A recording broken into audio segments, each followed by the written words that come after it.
Hello, everyone. Welcome back. I'm Sandy Rosenthal, your host of Beat the Big Guys. And today is my 48th episode. And I'm so excited about my guest today, who hails from Dallas, Texas. Her name is Phyllis Glazer. Hey, Phyllis. Hello, how are you? I'm wonderful. Thank you. So, how hot is it in Dallas today? It's hell. Okay. I get the idea. Pretty hot.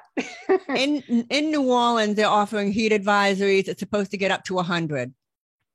Well, New Orleans, I mean, the humidity will kill you there. But it's not humid right now. It's not? That's why it's so hot. Oh, Usually we get our afternoon rains, which makes it humid and it also cools it down, but it's not raining right now. But the rains are supposed to start next week. We're all trying to hold on till then, till next week. yes. Well, We need the rain. We need water. And we need the water. Yes. So even though That's usually our New most Orleans, valuable resource, by the way. yes, usually in New Orleans we have too much water, but not this week. Yes. This week we could use some more water. So, well, California welcome. could use it right now. Definitely. Yes. Yes. So, welcome to Beat the Big Guys. I've been researching you, and your story is going to be incredibly compelling. But I want to give our listeners just a taste of what they're in for. So I'm going to do a short introduction. Okay. That's great. Okay. Phyllis Glazer, a Dallas housewife and mother living at a family's ranch in East Texas, launched what would become an all-out battle with the second largest commercial hazardous waste injection well facility in the country. The campaign engendered numerous death threats against her and her family, having to get her youngest child hidden out of state for his safety. Wow. According to the Dallas Observer, in this flamboyant woman with her multicolored I'm starting over again, Jess. According to the Dallas Observer, in this flamboyant woman with her multicolored cowgirl boots, gaudy silver jewelry, and floor sweeping skirts she calls cowgirl drag, the town of Winona found an unlikely ally. Dateline NBC called her the Toxic Avenger. Oil men call her a dangerous woman to even more dangerous men. Wow. I mean, this is just a little bit about you. I can't wait to hear more, and I'm sure our listeners feel the same way. But first, I want to ask you about a photograph I saw on Facebook. You appeared to be on a stage dancing in full costume surrounded by gentlemen. So what was going on there? Well, that's my other life now that the facility is closed. I went back to dancing. I'd been a ballerina when I was young. And then for all of my adult years, I didn't dance. And so when my husband died 13 years ago, I believe from complications from this facility, because we both got brain tumors. Yes. So Wow. I went back to dancing, but of course I couldn't do ballet anymore. But I went to ballroom and I just love it. Ballroom with Arthur Murray. What could be better? Worldwide. My mother paid for ballet lessons when I was a little girl, and you never lose your training. Position one, first position, second position, third, fourth, fifth, arabesque, pas de bourrée. The training stays with you for life. And it gives you posture. Yes, you took the words out of my mouth. That's exactly what I was going to say. To this day, I sit ramrod straight, and stamina. It gives you stamina, and that stamina is what helped me during my fight. I could go and go and go and go and go, and till my body literally dropped out from under me, but I could do it. And it was that ballet. It was the ballet. It was the ballet. Oh, yes. I definitely get it. So did you, during your fight, did you dance at all? During my fight, I did nothing as far as mothering, Okay. wifing. I literally stayed at the ranch alone. Wow. because it was too dangerous for my mother. Anyone, my husband would come on the weekend, but I had to send my child away after the first year. Well, let's get right to it, and we can talk about the ballet later. But let's get right to your story, which I'm on the edge of my seat. I want to hear more right now. So go ahead. The floor is yours. Well, we got this beautiful ranch. I had been ill, and my mother felt that if we got a ranch, I would be able to sit down and write my books, because I'm a writer, and in some peace. And we got this beautiful ranch, and with all the animals and nature in the piney woods of Texas, which most people don't realize, in the piney woods, which is close to Louisiana, we have all these beautiful hills and valleys and pine trees and hardwoods, and it looks like, you're in Colorado or somewhere else, but certainly not Texas. And I gathered all these animals together with the help of the Caldwell Zoo, and we were really having a beautiful, beautiful time there. But once I started fighting this facility, my family came into danger. And the first woman that had started an organization to fight the facility was killed. What was her complaint with the facility? For those of you, for those of our audience who aren't familiar with the battle. She was getting the government to go after them. And finally, the state agency would come after them and fine the hell out of them. And can you remind everybody who them is? Well, Gibraltar Chemical Resources was a commercial hazardous waste injection well facility. And they had other things. They had a rail car spur and a copper reclamation, which was unpermitted and never did anything about copper. And, all these various things. And it was run like a mom and pop toxic dump.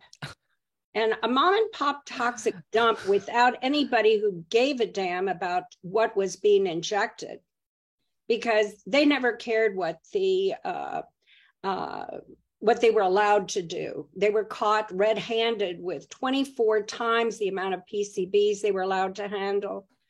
The creek next to them had anywhere from up to 1,000 times more toxicity than is legally safe, with neighbors using the creek to feed their animals, including us. And people were getting very sick. We had a lot of children with cancers. We had children who died. Hodgkin's disease. My foreman's 9-year-old child came down with Hodgkin's disease, died at 11. That non-lymphoma type of Hodgkin, yeah. Okay. And but we had all kinds of ailments. We had one little child who had neurofibromatosis, which is a form of elephant man's disease, where he had hundreds of tumors. And his mother was a nurse, an oncology nurse, who treated some of the people who worked at the facility and a few that died because they came into toxic exposure. And she said that their family had no genes where he could have gotten it. Your family has to have certain chromosomes, I guess, but they did not. And so no one could figure out why this little boy would have it. And as she fought with me and picketed with me, they shot his horse. Or I should say, someone shot his horse. We don't know who. That was the prize of his life. He had trophies from his little riding horse, and it was shot. And she called me up one day and said, "I can't picket with you. They'll kill my children." She said, "They're after us now. We're getting phone calls, endangering our family." Wow. And I said, I understand. Wow. Almost similar to what we're hearing now on TV about, people being threatened. And threats are not easy to live with. I lived with it, but I lived with it alone at the ranch. I kept my family away. Wow. So about what year did did this other woman who was first began speaking out against Gibraltar? About what year was that approximately? She was killed in 85. She was killed in 85 by what happened? She went. The week before, 1 week before she was killed, the sheriff's department picked her up and said that she was drunk, and then released her as soon as they booked her. They released her, which of course you're not going to do with someone who's drunk, right? Right. In the middle of the day. Right. She ran a daycare facility taking care of children. And so for the following week, she went around town telling everyone, I've been set up for a kill. They're going to kill me. And she had 2 young children. And sure enough, she and her fiance dropped her children off at her mother's so they could go out in the evening. They never made it past the railroad track. In the lawsuit the children filed against the railroad, the engineer whose train hit her truck said that he could see her fiance was slumped over the wheel, and she was going from side to side, both doors, trying to get out.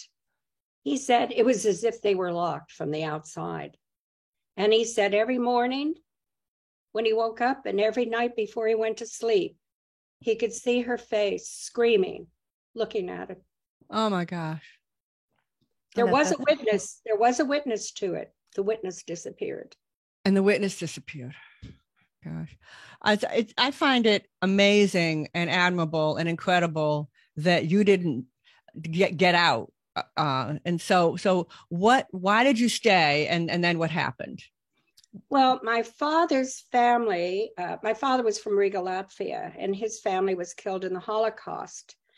He was one of the few of the family that got out. And he used to say to me that he believed his family was killed because people had closed their minds and hearts. Their apathy to them killed them. And when I started speaking out against the facility, women started bringing me their children. And I went through about 2 weeks of different women coming to me, mostly Black women, asking me what could be wrong with their children because they could not afford doctors. I saw cancers. I saw birth defects like you would not believe. That would be like in a war zone. And some children were born, one, I think it was like his rectum outside of his body. Another, a lot of webbed toes, webbed ears, like, strange ears. And we had a couple children who were albino one of them was going blind. And the town was 457 people. Right, that's my point. And a high incidence with a small group of people. And our animals. Something's obviously wrong. Yes. Sometimes when the animals had spontaneous abortions, so did the mothers in our community. So women and livestock and pets were aborting at the same time all over town. Now, wouldn't you think that something odd is going on there? You would think that would be enough evidence right then and there. I would. So your father. So it sounds like the decision was partly from your family.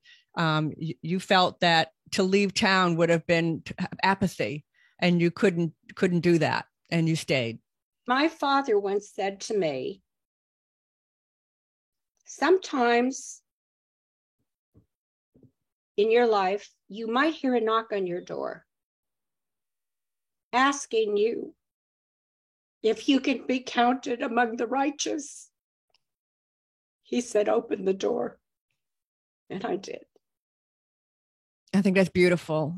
and I'm grateful. I'm grateful that you did, and I'm sure so many others are grateful that you did. And here you are today, able to tell us this incredible story. So that came partly from your father. You decided to stay, and all this is going on all around you. So then you mentioned we chatted before, our listeners, we chatted a little bit before we started recording, but you said you were working constantly, getting only 2, 3, 4 hours sleep a night. So what were you doing during that period? I had organized the community. We had block captains. Mm-hmm. If there was a smell in the air or anybody Mm-hmm. getting ill, Mm-hmm. I knew who to call. They knew who to call.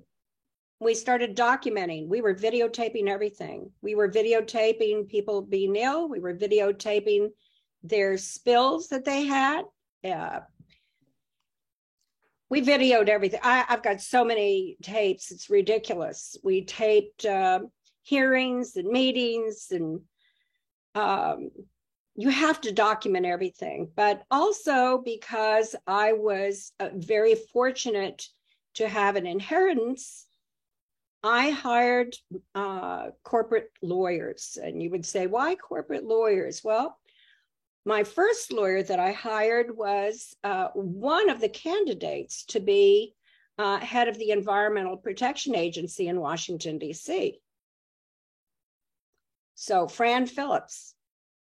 Okay. Another I hired was a hearing examiner, which is a judge over the state agency.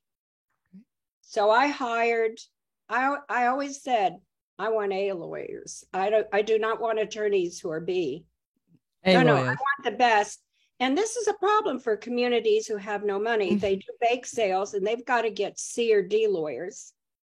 If they're lucky, they might get someone really good, but there's only so much they can do with bake sale money. They still have to pay their staff. But the one really lucky thing we got was when I had to hide my son away in another state, one of his teachers was the cousin of Ralph Nader. And Ralph Nader came on board when the company sued me and my family under the civil RICO Act. RICO is Racketeering Influence Criminal Organization. And when it was formed, there was great discussion over why would you allow a civil, because it's a criminal act, a civil way of getting to people to shut them up. And it's called a SLAPP suit, Strategic Litigation Against Public Participation. And what I learned from just being a housewife and mother before was that if you cannot fight someone's lawsuit, you lose. So you have to go away. You have to do what they say because you will lose. I didn't know that, but I had the money to fight back. I fought that company tooth and nail. Nobody was used to that. If they had an explosion or toxic release, we called in the press. I was a writer. So after a while with my my news releases to the press, they started running them verbatim because I knew how to put it together to interest people. And give you an example, when we were hit with that lawsuit, the RICO suit, I sent an announcement to the press and I said, we're not racketeers, we're mouseketeers. we're grandfathers and grandmothers and sisters and brothers and folk. They just spelled it wrong. They just spelled it wrong. Would it be all right with you, Phyllis, if we just discuss this for just a moment, because it is just so important? Yes. And if you want to go back to something, please do. But this is very, very important. What Phyllis has just explained to us, the anti-SLAPP statute and the lawsuit. What happened is there are laws in this country that you're not supposed to. That there are laws that protect people who have big organizations threaten them with lawsuit just because they don't like what they're saying. I had it happen to me. And when I put together a little video that was a spoof, and I got a letter saying, if you don't take your video down from YouTube, we will sue you. And that if I was anybody else, it probably would have worked. I probably would have taken it down. But I picked up the phone and I called the local TV station and told them what had happened. And the next day, my phone rang off the hook, proverbially, with attorneys wanting to come represent me pro bono. Yes, okay? But a lot of people don't know to do that. They don't know, but neither did I. But I called the press, and I told the press about the answer. It. I always tell everyone. Call the press. I will tell you how to win. Mm-hmm. There's 3 things. Okay. The press, and the press. Very good. If you can, and you probably can, it may take a little tweaking of how to write a good press release, or just pick up the phone and call them, which is what I did this particular time. And they can call some of the national environmental groups will help them write a press release. Exactly. And you know what I say? Just open up any newspaper or go online, and every news article is kind of written in the form of a press release anyway. So just write a press release is really pretty much like a news story. Just keep it short and sweet and to the point. Where, what, why in the first paragraph. It's really not that hard.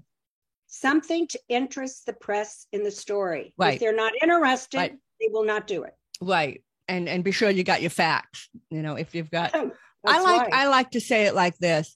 If you ask a valid question, if you ask a reasonable question and make a valid point and back it up with the data, you'll get the attention of major media if it's something they're interested in.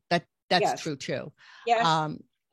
So, and you mentioned something else, Phyllis, that I really want to be sure our listeners heard you and paid attention. You mentioned that the big guys, whoever they might be, in your case, it was Gibraltar.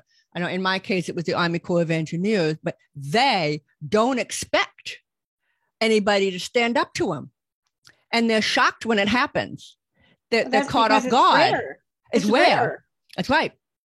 And it's rare when it happens. They don't know how to react. They often make big time stupid mistakes and get caught at it. They're not expecting it. They don't know how to deal with the public. Nope. No, they don't. They do not. Something else you mentioned. I mean, your presentation just now was so full of gems that I want to point out another gem in there is that you were able to get some, I guess, I don't know how Ralph Nader helped you, but he's a big name. No matter what he did, even if he just helped you a little bit, just being Ralph Nader being associated with your work helps your mission. So all of you out there, you don't have to have a celebrity, okay, to do your work and to beat the big guys. But if you can get one if you can. And in your case, you somebody's sister-in-law was Ralph Nader, a brother-in-law was Ralph Nader. Is that what it was? Do I have that right? I think she was a cousin. A cousin, yeah. But go for it. He was born and raised in Winstead, Connecticut. And my son was hidden away in a school in Litchfield, which was just minutes away. Right. And the school knew that they had to keep his name quiet and that he was actually being hidden there because he could be killed. Wow. And that was the secret we kept for the years that he went there. Wow. In the case of my organization, my son went to school with John Goodman's daughter, and they were in school together since kindergarten. And I had my son Stanford ask Molly, would you ask your dad if he'd be a spokesperson for our organization? And Molly went home and asked her daddy, and her daddy said, sure. And Molly told Stanford. And when I got this news from my son a day or two later, I said, Stanford, I'm really glad you never pushed Molly down in the sandbox when you were in kindergarten.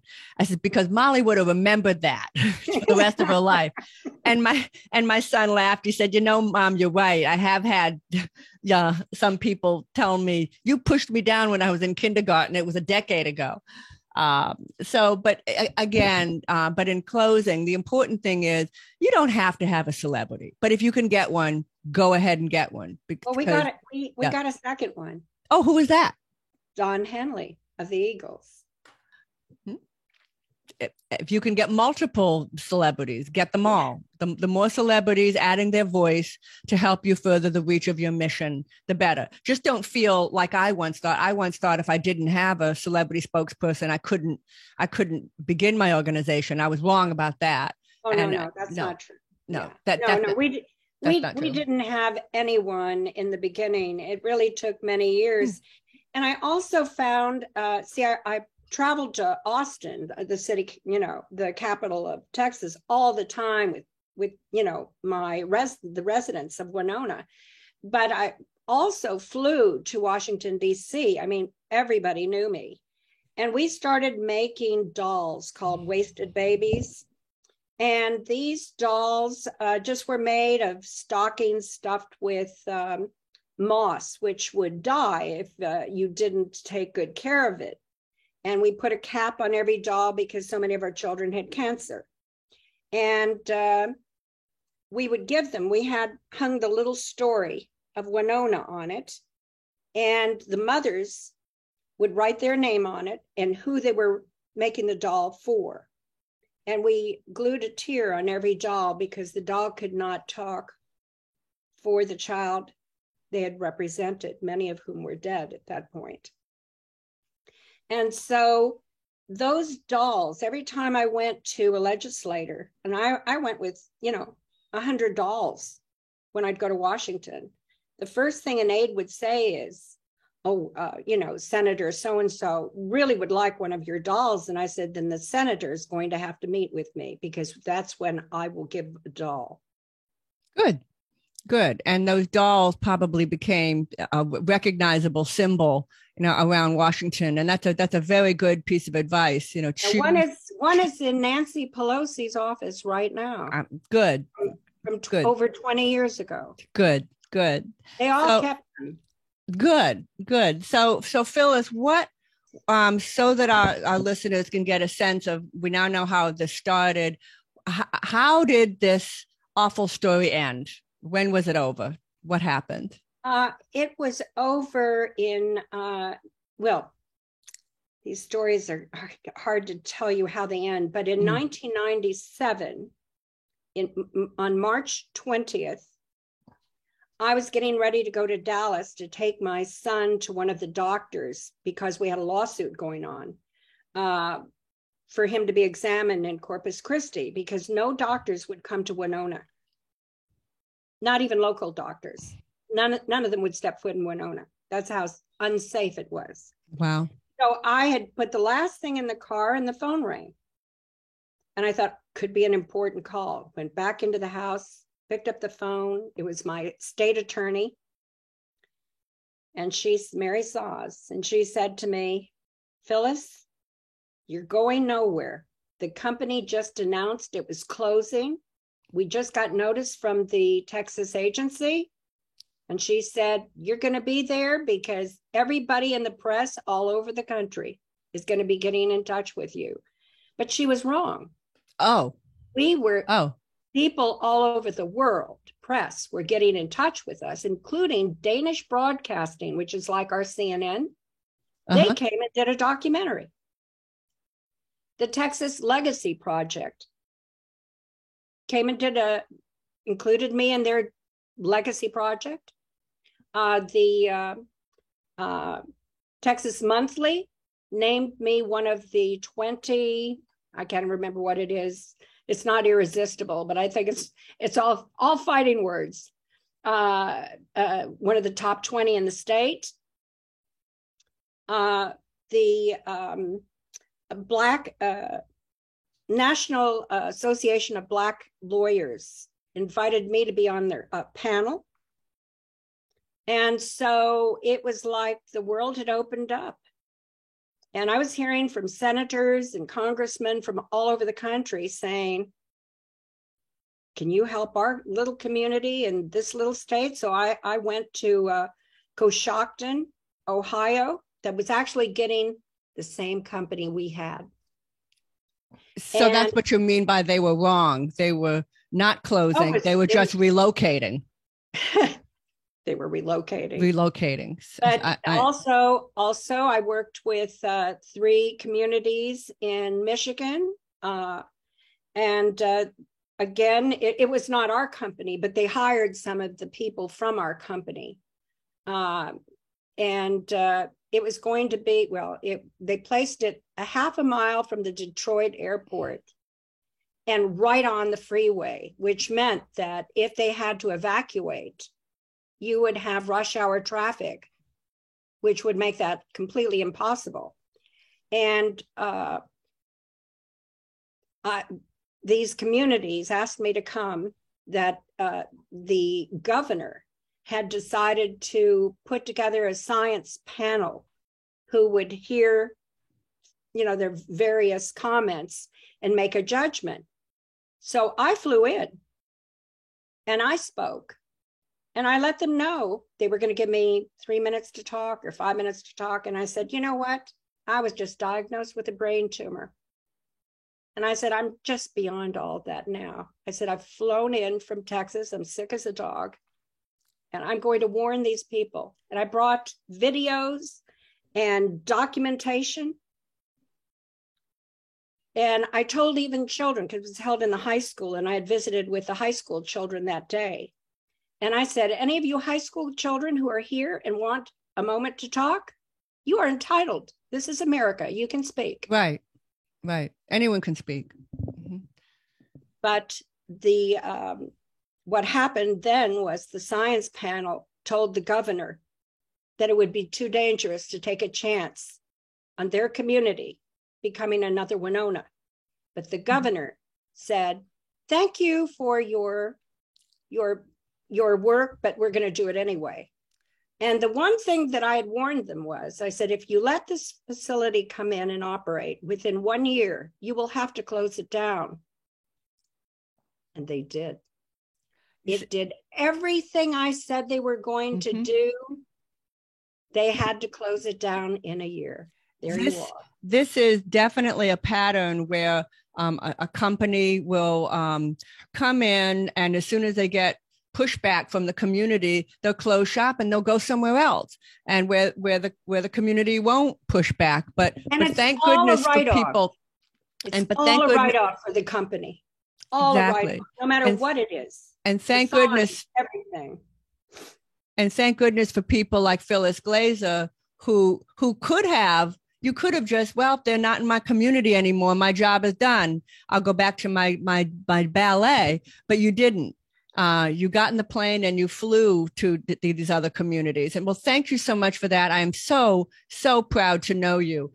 I did want to really quickly, there was another gem that I wanted to make sure that all of you paid close attention to, is Phyllis talked about how she videotaped everything. And that is really, really important. And these day and age, you don't need to hire a professional videographer. Like in my day, I had to hire real people to do that. Now, you've got it on your phone, and there's no excuse for not videotaping everything you can. And even if it may not seem important that day, it'll turn up later. You're going to find out it was really important. So over videotape.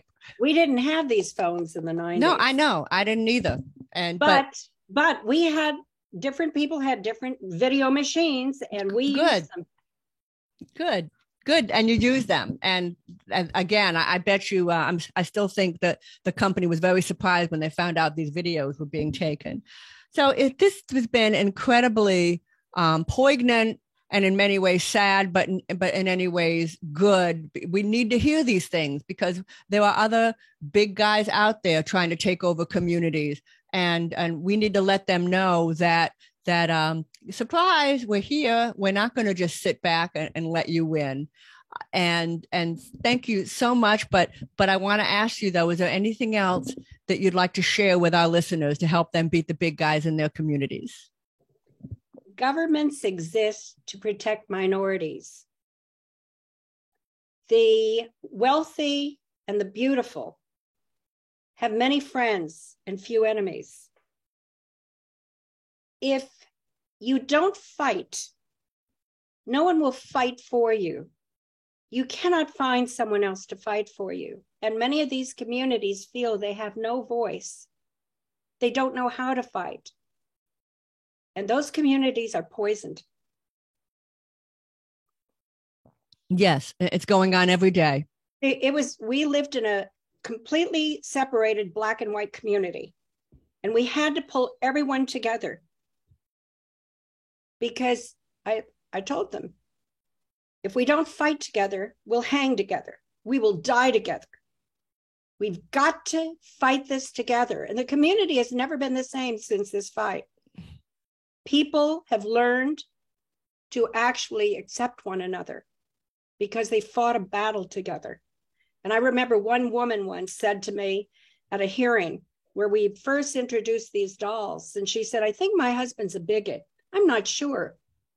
And as each Black mother got up and presented the doll for the child that she had, he was crying like a baby. And I said to her afterward, if he was a bigot, he's now cured. And you also mentioned you meet a lot of people on this journey. And if I can say it, if there's one bright spot that the people you'll meet and the friendships you'll make and the relationship that you will have forever and ever. Forever. Thank you so much, Phyllis Glaser, for talking with us today. And I hope all of you out there enjoyed this episode of Beat the Big Guys. Be sure to rate and subscribe on all your favorite platforms. And remember, no matter who you are, you too can beat the big guys. Okay, Phyllis, stay with me. I'm going to go ahead and stop recording. Okay.